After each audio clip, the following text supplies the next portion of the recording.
Indonesia di tengah konsolidasi perang dingin, adanya kedua kelompok kedua, polarisasi kekuatan dan politik identitas baru. Kelompok ketiga adalah perkembangan sosial, budaya dan ekonomi Indonesia pada tahun 1950 sampai 1966.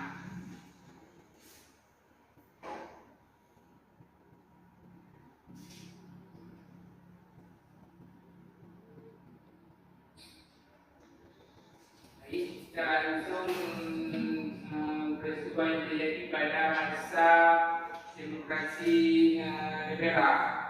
Yang pertama, pada demokrasi liberal ini terjadinya pembubaran Republik Indonesia Serikat. Kedua, adanya penerapan Undang-Undang Dasar 1945. Tiga, pemilihan umum legislatif 1955. Empat, pembentukan kabinet-kabinet yang berubah-ubah selama 7 kali. Kedua, adanya peristiwa yang pada demokrasi terpimpin masa 1959 sampai 1966. Pertama, adanya dekret Presiden tanggal 5 Juli 1959. Dekret ini dikeluarkan oleh Presiden Soekarno untuk mengubahkan konstitusi dan mengembalikan Undang-Undang 1945 sebagai konstitusi negara. Kedua, pembentukan Front Nasional. Tiga, kebijakan Nasarkom.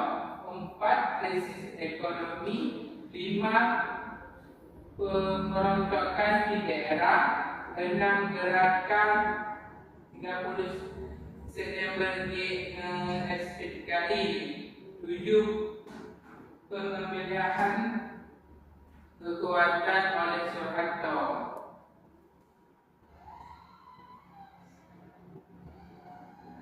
Sejarahnya demokrasi liberal tahun 1950 sampai 1959. Jadi teori demokrasi ini ini terjadi langsung 1959 hingga 1996. Yang mulai pengumumannya Presiden terakhir pada 10 Desember 1996. Konsepnya muncul sebagai respon terhadap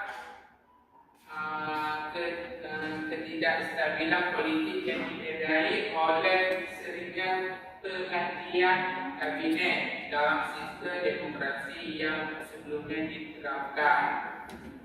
Adanya demokrasi terpimpin adalah sistem yang diterapkan oleh Presiden Soekarno dan tahun 19 video yang dapat dan menanyakan di depan ya. Bisa dari santik dan atau media lainnya. Materi pembelajaran 1. Indonesia di tengah konstelasi perang dingin. 2. Polarisasi kekuasaan dan politik identitas. 3. Ketidakseimbangan relasi pusat dan daerah. 4. Perkembangan sosial, budaya, dan ekonomi. 5. Pergantian kekuasaan. Pertanyaan kunci. 1. Seperti apa posisi Indonesia di tengah konstelasi perang dingin? 2. Seperti apa bentuk polarisasi kekuasaan dan politik identitas pada masa 1950 hingga 1900? Dari hasil tayangan di video tersebut, apa ada yang ada yang ditanyakan atau bagaimana yang kurang jelas tentang demokrasi negara dan demokrasi terpimpin? Ya, ada Pak. Sudah cukup jelas ya Pak. Jelas Pak. Oke, kita lanjut ya. Ya Pak. adanya dampak demokrasi liberal. Jadi masa demokrasi liberal ini yang berlangsung dari tahun 1950 hingga mana ditandai oleh penerapan sistem parlementer dan munculnya banyak partai politik. Meskipun memberikan kebebasan berpolitik, era ini juga membuat dampak negatif yang signifikan terhadap stabilitas politik dan pemerintah di Indonesia. Adanya dampak demokrasi terpimpin 1959 sampai 1966. Periode demokrasi terpimpin ini Indonesia yang berlangsung dari tahun 1999 hingga 1966 memiliki dampak yang signifikan terhadap berbagai aspek kehidupan politik, sosial, dan ekonomi di negara ini. Meskipun sistem ini bertujuan untuk menciptakan stabilitas dan integrasi nasional, banyak menyimpan dan masalah yang muncul selama pelaksanaannya.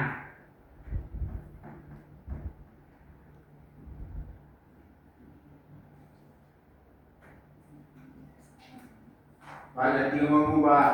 Jangan lagi, jangan ngomong saling. Ya Pak. Tapi Pak, ya.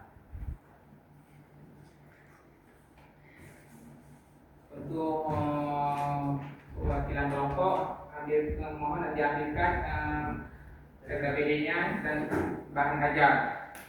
Baik Pak. Kita lihatkan kelompok.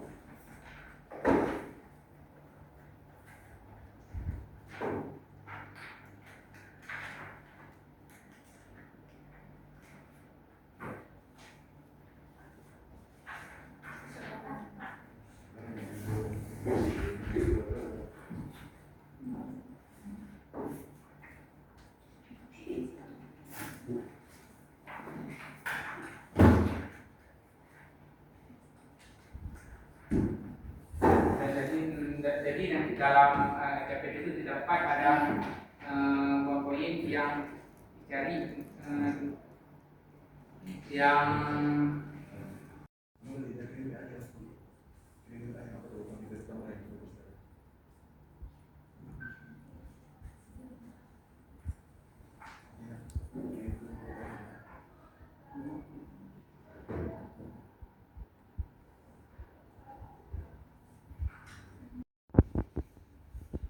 jadi yang hasil tiga kelompoknya nanti dikumpulkan dan tanya jawab antara kelompok.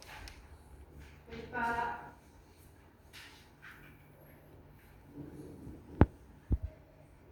Udah siap gimana Pak? Kalau udah siap, Kami udah siap.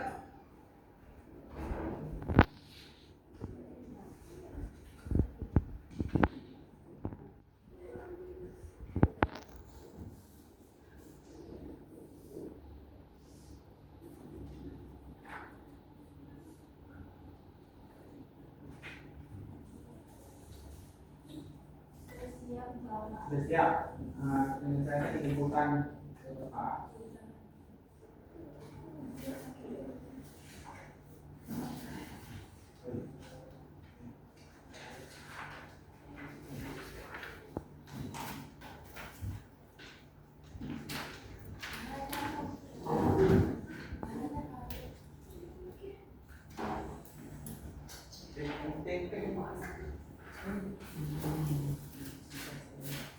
Pak Jaki dah Pak, nak belajar dulu ya Pak. Menggambar-gambar. Jadi belajar dulu. Ya Pak. Musalim Pak dia ngomong yang agak. Betul lah ini Pak, ini gambar-gambar ni Pak. Bukti ni Pak fakta.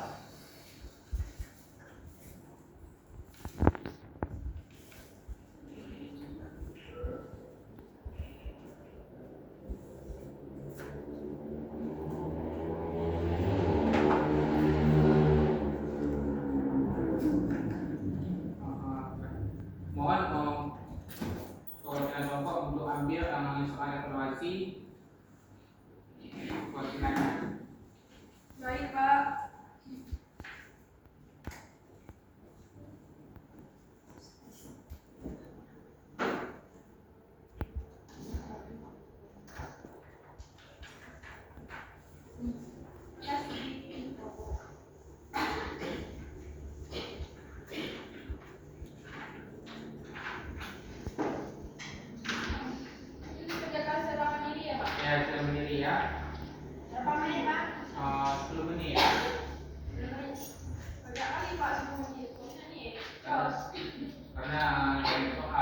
uji tulang apa? Oke, Pak.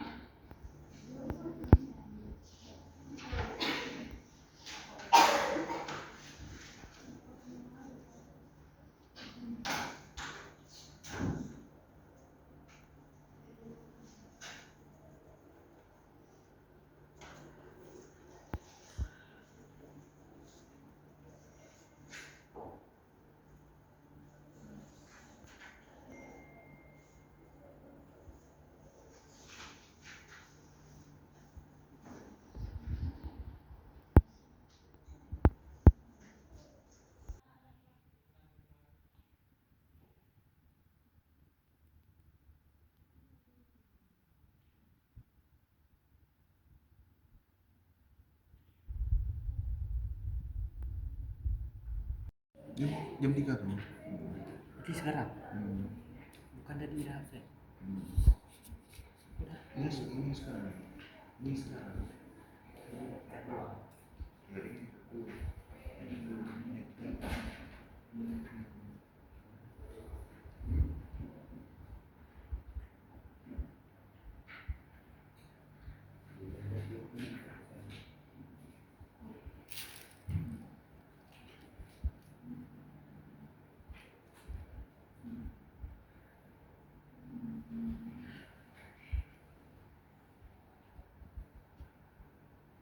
Ada manfaat atau bagaimana yang mereka kawan-kawan yang ada ini tanyakan.